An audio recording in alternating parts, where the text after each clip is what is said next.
Welcome back, Squatchers, to the Squatchers Lounge podcast. That's right, couple of weeks to vacation and an expedition into the Indian Valley. And we are back at it right here live Wednesday night, a little bit after 8, running a little late tonight. Boy, this streaming stuff is really shitey. Let's put it that way. I hope to God they get this stuff straightened out soon enough, or I'm going to have to figure something else out because it's crap. But we're going to try and push through it tonight. Welcome to the show. That's right. I guess now that that's done, I can turn my camera on and say, hello, everybody. Yes, I am a mess, and it's going to stay that way. So don't worry about it. I'm all right. It's just been a hell of a day. We're going to start out with a little bit of Newsies. So let's get at it here, folks. I'm going to hope this works and see if it doesn't make it completely crap. Okay.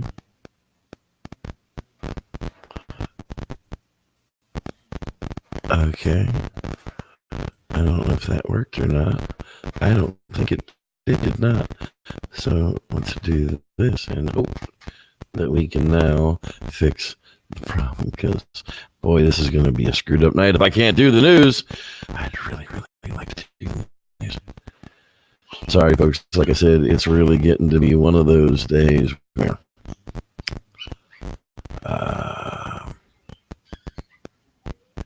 no, let's try it this way. Okay.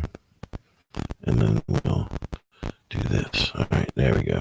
That should be what we wanted to see. It is. All right, we're working. We're getting it done. New whale species discovered along the coast of Hokkaido. That's right. A collaboration between the National Museum and the Nature and Science of Hokkaido University and Iwate University in the United States National Museum of Natural History, a beaked whale species, which has long been called the black-beard's beaked whale by the local whalers, has been confirmed as a new species. That's right. Berardius minimus. That's right. Wingardium leviosa. Beaked whales prefer deep ocean waters and have a long diving capacity, making them hard to see and inadequately understood. The Stranding Network at Hokkaido, a research group founded and managed by Professor Matsushi. God bless it. You people in these Japanese names are killing me. The whales share characteristics of the beaked-beard's whale, which classified as belonging to the same genus as other crap. Okay, moving right along. DNA hints that the Loch Ness Monster might be a giant eel. That's right. The Loch Ness Monsters hunted Neil Brumlin from the University of Otago in New Zealand says the project found a surprisingly high amount of eel DNA in the water. He cautioned that it's not clear whether that indicates a gigantic eel or just a lot of little ones. There you go, people. All right, North Carolina man claims he spotted not one, not two, but 3 Sam Squatches. That's right. The man recorded nearly 10 minutes of what he described as an encounter with 3 Bigfoots in the foothills. Bigfoots. That's a discussion we're going to have one day. Is it Bigfoot? Is it like moose? You know, I mean, you don't say mooses and Bigfoots. Bigfoots doesn't sound right. Shouldn't it just be like Bigfoot? Like, I don't know. Just sound right. A Hickory man has shared a video claiming it shows the encounter with 3 Bigfoots from the Carolina foothills. Doug D said he shot the video 2 weeks ago while retrieving game cameras. He said in a wooded area of McDowell County. He said he was walking back to his truck with his dog, Crazy Daisy, when the encounter happened. A rock was thrown. My dog chased it, he said. I kind of stopped, took it out, gazed him. He's going to 3 different Bigfoots watching him from a hill. He said he recorded about 10 minutes of the video during the encounter. He shared a snippet with NBC Charlotte. I was like giddy like a school kid, he said, just nervous, heart beating. It was crazy. He's a member of the Catawba Valley Bigfoot Research Club in Dow County. Well, there you go. Maybe it is Bigfoot. Maybe it is. I don't really know. New fossil reveals the face of the oldest known Lucy relative, the Australopithecus anamensis. Hey, I gotta get that one. I don't want to join life science right now. A nearly complete cranium from Ethiopia reveals the face of the Australopithecus anamensis, the oldest known species of Australopithecus. That's right, little monkey people. 3 foot tall little monkey people. But even back then, we knew how to use fire. That's right. Buried our dead in caves and used fire. The face of the oldest known Australopithecus species, a relative of the famous Lucy, is no longer a mystery. For the first time, paleontologists discovered a near complete skull of the Australopithecus anamensis. A fossil bony visage with a protruding jaw and large canine teeth date back 3.8 million years, indicating and this probably overlapped with Lucy species Australopithecus africensis for at least 100,000 years, which means they probably interbred and became other things. The discovery reveals a face similar to that of Lucy, the africensis specimen found in 1974 that dates back about 3.2 million years, but with a few noticeable differences. That's right. Look at that. It's a lot like what people say the Sam Squatches look like today. I don't know. Hey, good news. Apparently, there's no Sasquatch conspiracy afoot, scientists say. That's right. Apparently, a mere Bigfoot from discovery. Popular theory among some Bigfoot researchers or Bigfooters. There's a Sasquatch conspiracy afoot. They think the scientific community seeks to thwart the Bigfoot discovery by ostracizing scientists who search for the creature and suppressing evidence of Bigfoot existence. Purported reasons for this range from petty feuds to ego to secret plans in the government. That's right. But some scientists strongly disagree with this idea, including those who have faced the legendary subject of Sasquatch during their careers and lived to tell the tale. That's right. Is there really a stigma that goes along with scientists? They're a bunch of freaking geeks anyhow. I mean, seriously, who cares? No one really cares what other scientists think about what they do. None of them agree. One scientist will tell you one thing, another scientist will tell you something else. So why would there really be a conspiracy in the scientific world? They just want some kind of proof before they jump on board and said, maybe. So give them some proof. Let's give them a body. Anyhow, that was pretty cool. Avery County Sheriff's Office is looking for statue. That's right. Somebody stole it again. There's been a rash of thieves when it's coming to the Bigfoot stuff, man. Last week it was a silhouette. This week it's a 6 foot tall statue. Apparently, last updated, Avery County Sheriff's Office is searching for the Sasquatch and needs the public help.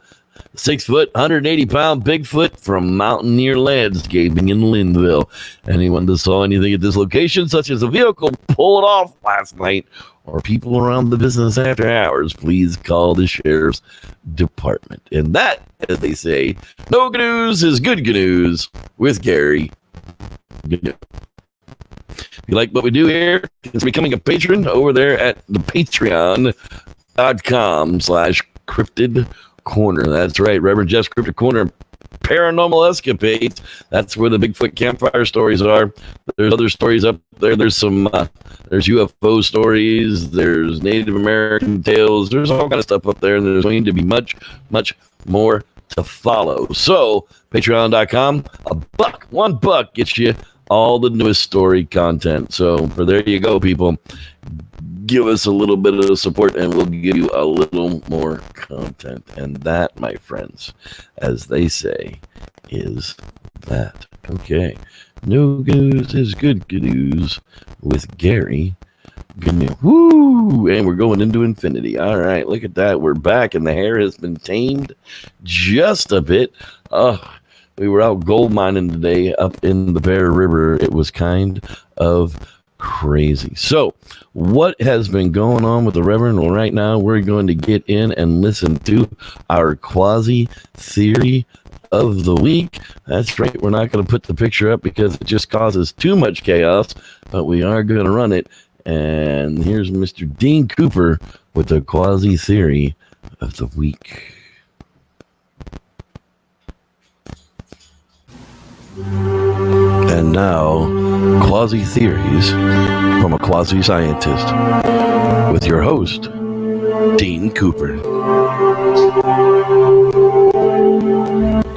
Dragons. What with the Game of Thrones on HBO, Harry Potter, The Hobbit, and a near endless seeming number of other movies, TV shows, computer games ad infinitum, dragons are stuck in our popular cultural mind. Dragons, of course, never existed. There were never any big, scaly, lizardy, wingedy, fire-breathing, gold-hoarding, flying snakes with legs, eating stray maidens or killing the unwary hero. You can speculate things like, say, Europeans, for example, would find the occasional Nile crocodile had swum across the Mediterranean and cruised into a port in southern Italy and declared that croc to be a dragon. Nile crocodiles have done that rarely, but really, they have. Europeans, though, have been traveling to Africa since ancient times and certainly knew what a crocodile was, and it wasn't a dragon. Our word dragon comes from the Greek word drakon, which meant serpent, snake, usually a really big one. Most ancient cultures have big snakes in their mythology. Sometimes they have legs, sometimes they have wings, lots of times they have more than one head. The Indo-European ones have heroes killing them and getting a prize, usually a fair maiden. Thor killed the Midgard serpent, Hercules killed the Hydra, Indra killed Vritra, Zeus killed Typhon, Jason killed the dragon of Colchis and got the golden fleece. Chinese dragons are a bit different. They fly but have no wings. More importantly, they are wise and beneficent. They associate with the wise and holy and protect those who are worthy of their aid, bringing them wisdom and good fortune. So, killing or otherwise dominating, a Western dragon wins you good things. Becoming friends with a Chinese dragon also brings good things. So what is a dragon serpent supposed to mean, mythologically speaking? Well, myths, like dragons, can be multi-headed beasts. The head I'm going with for now is the one that dragons are a symbol for the mind. The Western hero fights for control over the hydra-headed mess that is the mind of most of us. Get that dragon under control, and things go better for you. The Eastern wise man, also a hero, makes friends with his mind, and then that dragon willingly helps him. Rather than dragging this dragon on forever, I'll stop here and drag my ass away from my computer. You may read the text of this on my blog at bydean.com. That's BHAIDIN.com. bydean.com. All right, we are going to have to skip our camping tips for stupids this week simply because, well, I'll be honest with you people, StreamYard kind of sucks. I'll be definitely kicking in something else next week. I'll begin testing it this week, and we will move on from this to something that's hopefully a little bit better. All right, Lance Windsor, how you doing there, sir? He's out there hanging out in the Hangout tonight. Mr. Aaron Duncan is it as well. There's the giant Viking, Mr. Don Wright himself. Hello to you, sir. I've got the hiccups all of a sudden. Tim McCune, hello there, sir. Glad you are here as well. There's Bella Allegria. She's hanging out. Travis Bumpy's in the house as well. Mr. Shane Barber, hello there. Glad to see you. Southern California Forest Ninjas, there you go. Howdy, howdy. Jeremy Harrison's in the house with us as well. There's the quasi-man himself, Mr. Dean Cooper. There we go. Moving on down through the list here. See who else is hanging out with us tonight. There's Mr. Brown Dwarf. There he is. Check out the Brown Dwarf channel. He's got Bigfoot content all the time. That dude is a serious footer, man, and he is on some cool stuff. Definitely go check it out. There, Miss Natalie Smith is recuperating. We're so glad to hear you. Was praying for you while you had your poor appendix bursting on you. That's just crazy. she? Wait, Sneakers. Yeah, there she is. She's hanging out with us. Everybody sends some good karma her way. Say hello to Mr. Christopher. If he's not at work listening to us, well, shame on you. You shouldn't be listening to us at work. But if you're not at work, hey, buddy, eat your vegetables. All right, moving right along down here. All right, there's Mr. Rod Dupree. He's in the place to be.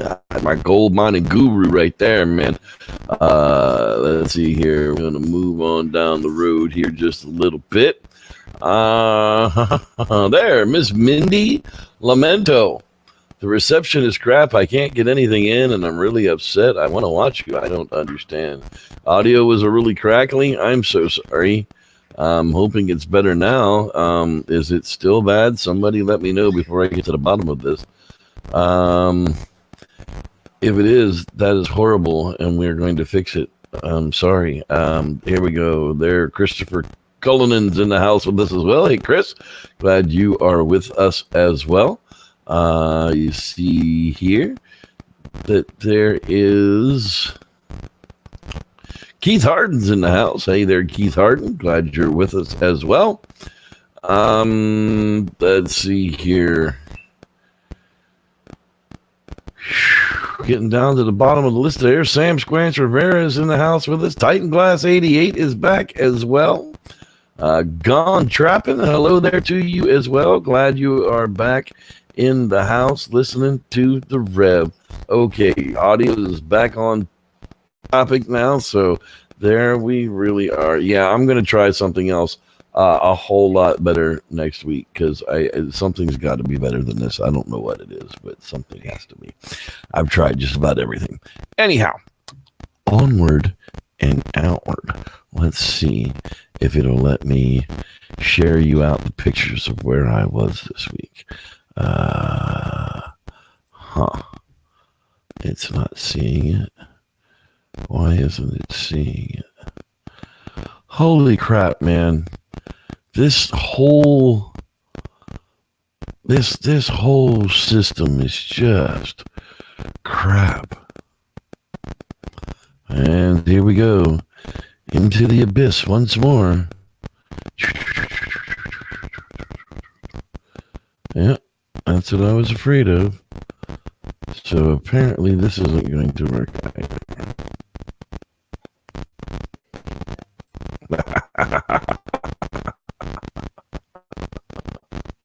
Well, anyhow, this hopefully should be coming through now. Somebody will have to tell me when I come out of it.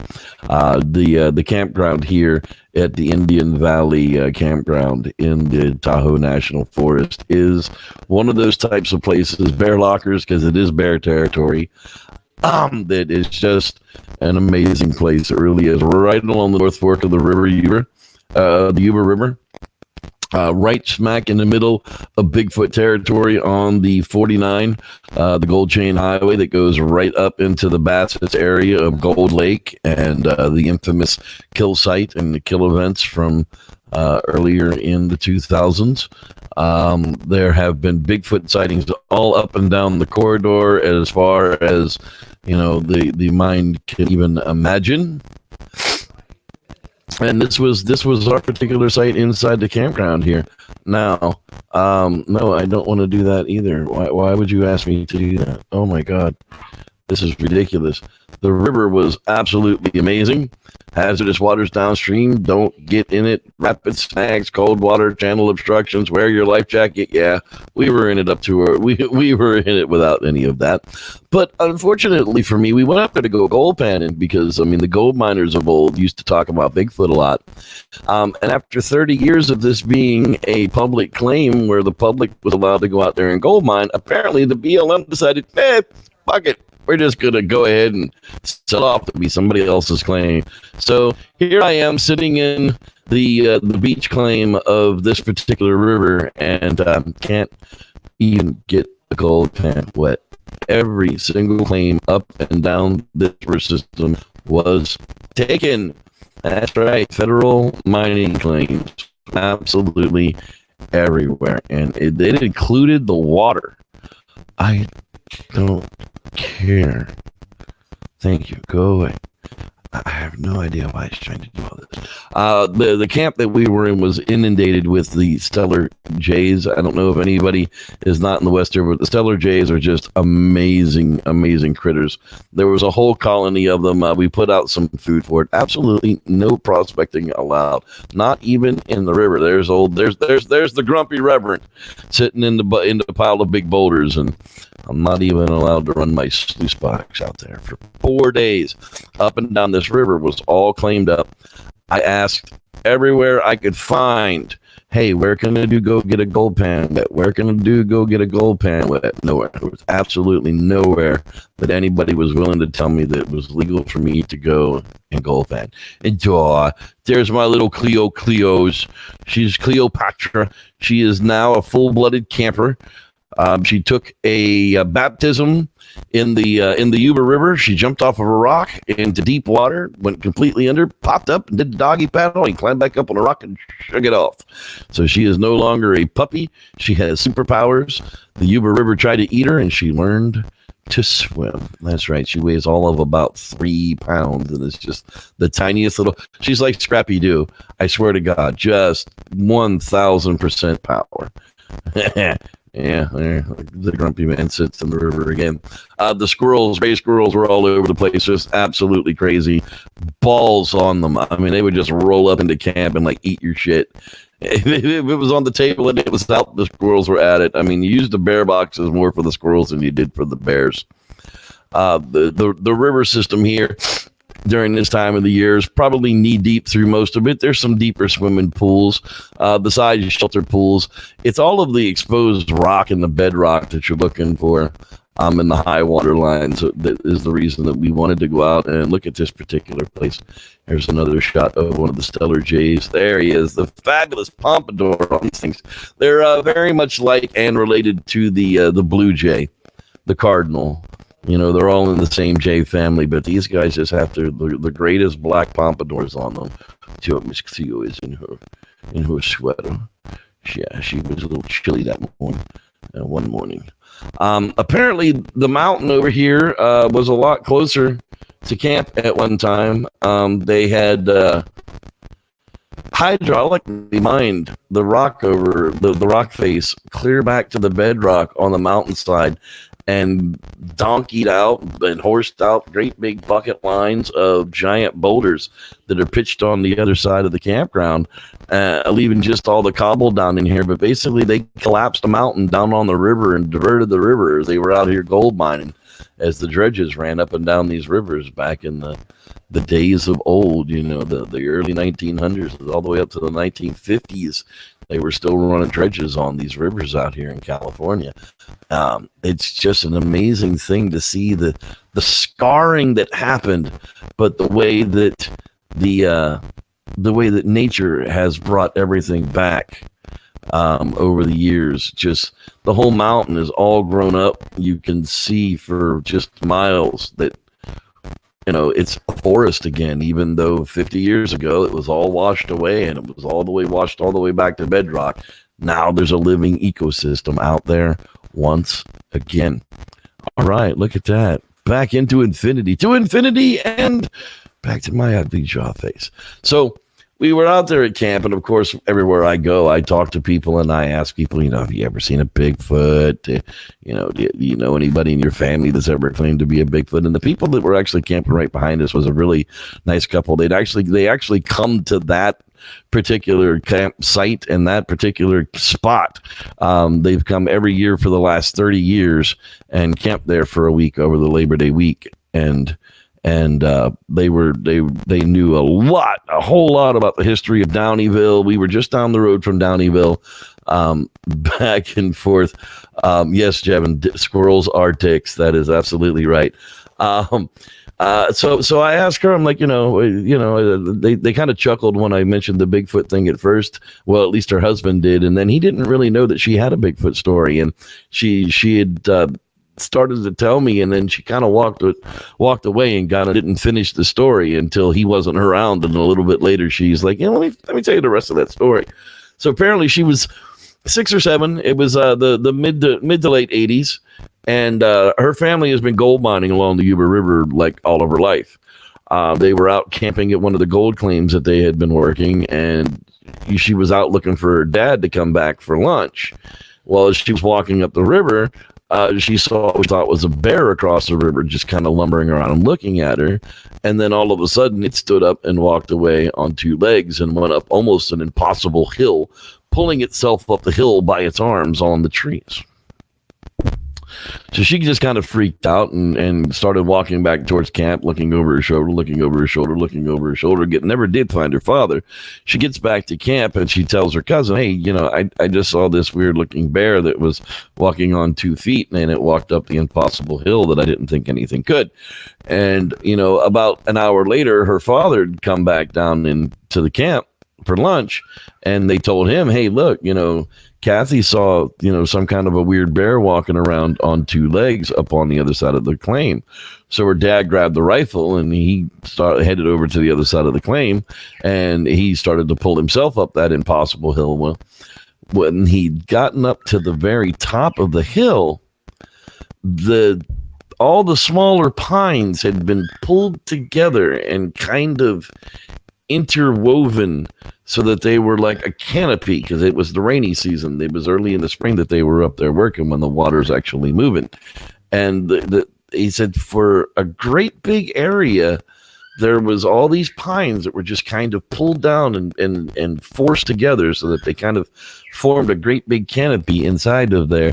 He said, and there was bones and there were berry bush pieces, and it just stunk to high heaven, and the hair on the back of his neck started to rise up, and he split out of there. He said it stunk. He said the stink of it was just like unlike anything he had ever seen before or smelled before. I mean, it was just something that made you want to leave. It almost smelled like death. So that was, and that was, 2.5 miles up the river from where we were on another creek called Fiddle Creek.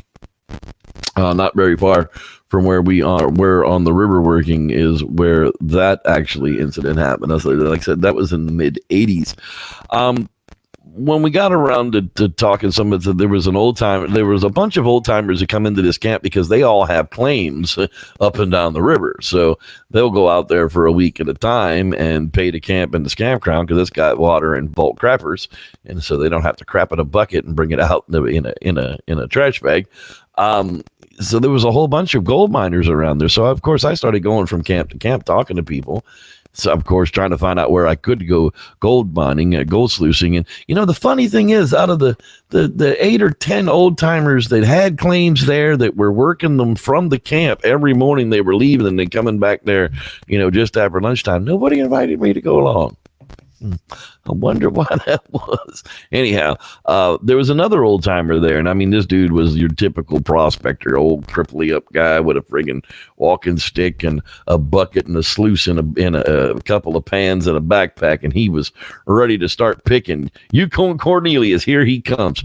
We got to sitting around talking a little bit down by the river, and he told me that they were working a claim not too far up the Yuba River from where we were on the other side of Downeyville. They had been out there for about a month working the claim, and something kept coming into camp, and they kept turning over the ice chests, and they couldn't figure out why something would come into camp and just turn over the ice chests. There wasn't much in there for them to really get at, but they didn't eat anything. They just kept coming in there and turning over the ice chests. And it didn't look like it was bears because there weren't any claw marks in the footprints that were left behind. And they couldn't figure it out. So finally, they just, sat around with a bunch of beer off to the side of where the ice chests were. And they sat there and they waited. And sure enough, it was always, they thought what it was a bear coming down there and playing with the ice chests. But when they lit it up at the lights, the thing stood up, had a surprised look on its face, turned around and ran off into the dark again. So, it was a lot of those cases where everybody around there knows that it's bear country. And I've seen the bears on like Haskell Peak and a couple of the other mountains around there. The bears are everywhere up there, and everybody wants to mistake them for bears. But in a lot of cases, that is just not the case. Sometimes our mind makes it out to be something that it's not when it's actually a Bigfoot, and then we miss it and it turns out not to be. I see we've got a couple of late stragglers coming to the show here tonight. We've got Cody Chonaway. Hello there. Glad you are checking in with us as well tonight. I think that may have been the only one that checked in late. This is going to be a short edition of the Squatchers Lounge podcast tonight. I see we're only at about 30 minutes, but I do have a Bigfoot campfire story that's going to stretch it up to about 40. So we're going to leave it at that tonight. I am going to have a new stream going and running next week, and hopefully it will be better. I thank all of you guys for being here tonight, and as usual, the Bigfoot stuff will continue. We'll be back next week live at 8 p.m. right here via YouTube somehow. And for that, I want to thank you guys for being here, and may the Squatch be with you.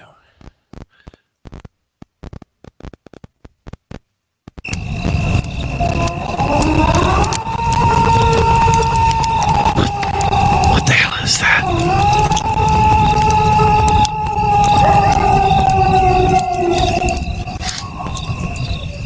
I don't know about you, but I'm pretty sure that was a Bigfoot.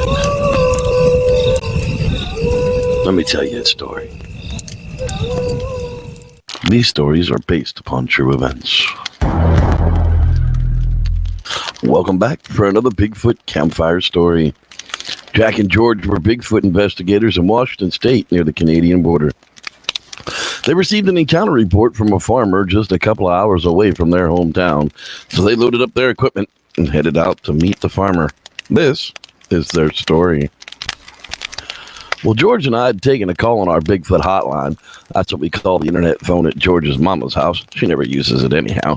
From a farmer named Willie B. Now, he is fishing in Silver Lake near his hometown, and he had watched a Bigfoot cross in front of his car as he was leaving the Silver Lake Park just before dusk. Willie invited us up to the area and agreed to meet us at the location. So I collected George, and away we went for another adventure. George and I were regular travelers together.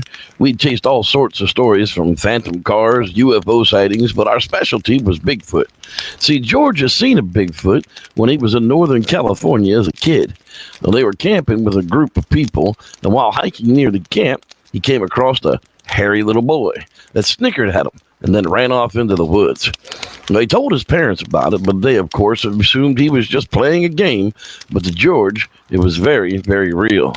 So all of his life, he studied the myths and the legends, read every book he could find, and I would call him as close to an expert as anyone can be on such things.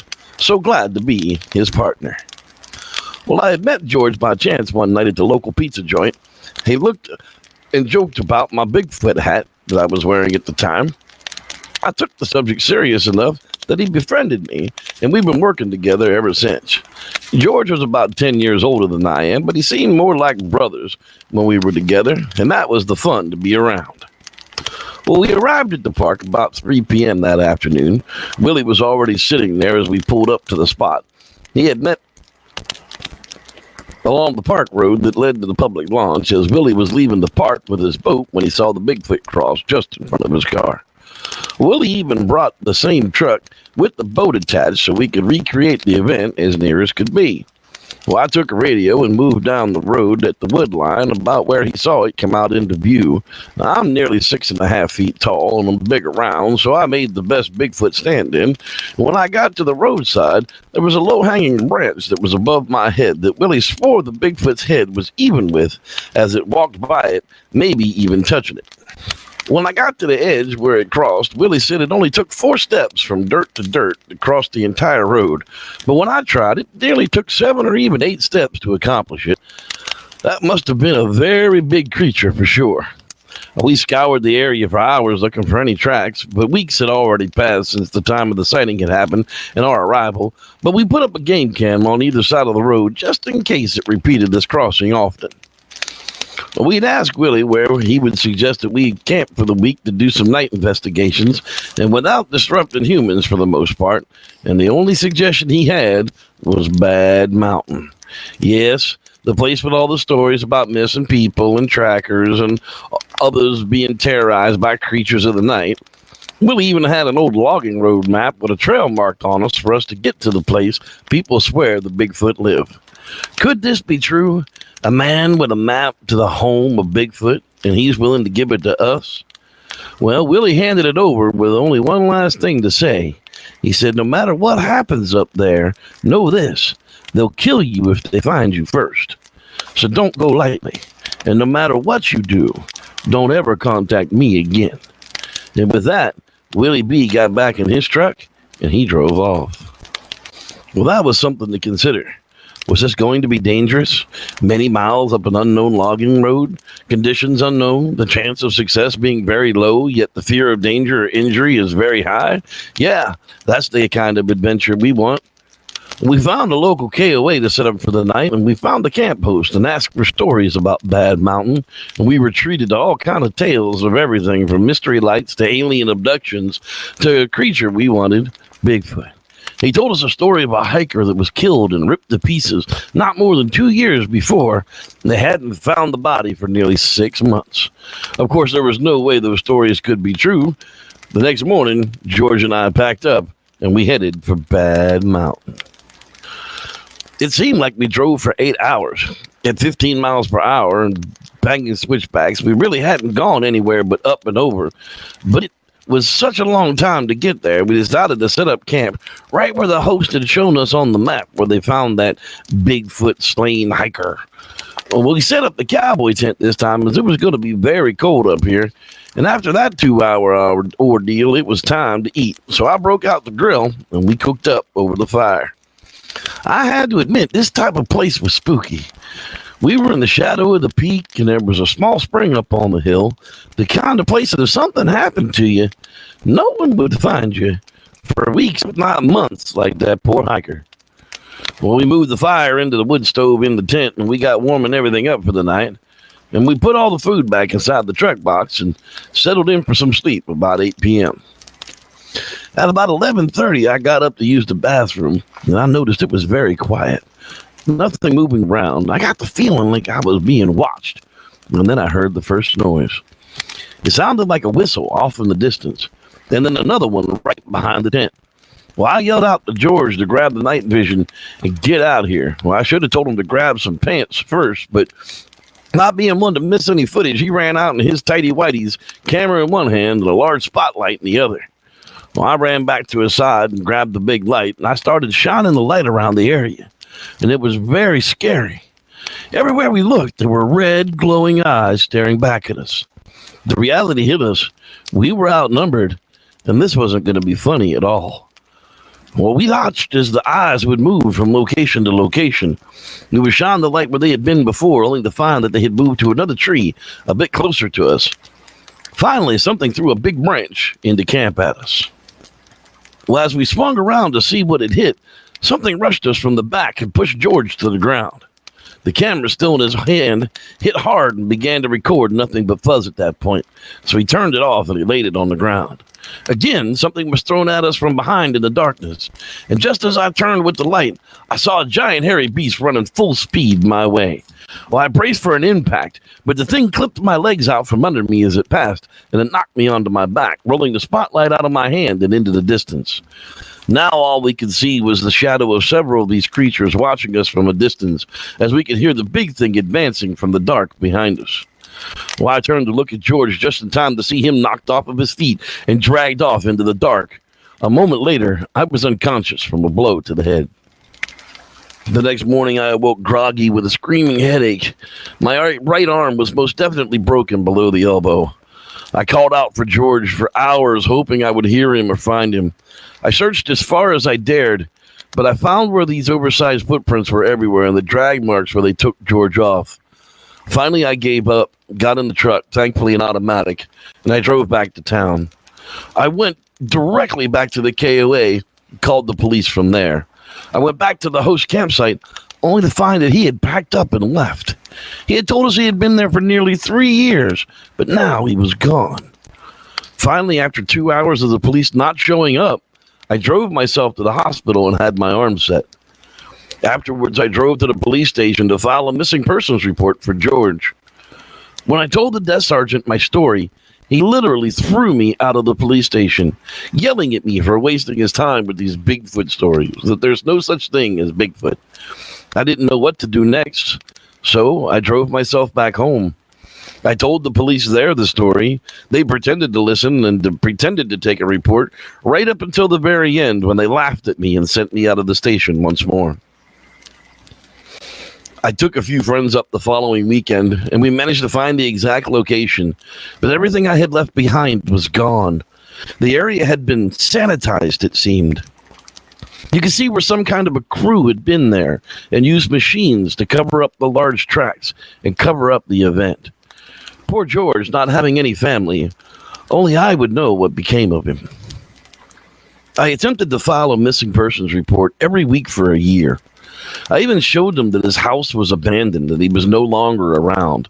Finally, they looked into it a year later, but as you would expect, nothing was left to be found. That was the end of my investigation world. I don't expect I'll ever return. This duo bit off more than they could chew when it came to a group of angry Bigfoot. It goes to show, not every story has a happy ending. Poor George was never found. Thanks for listening. I'm Reverend Jeff, and may the Squatch be with you.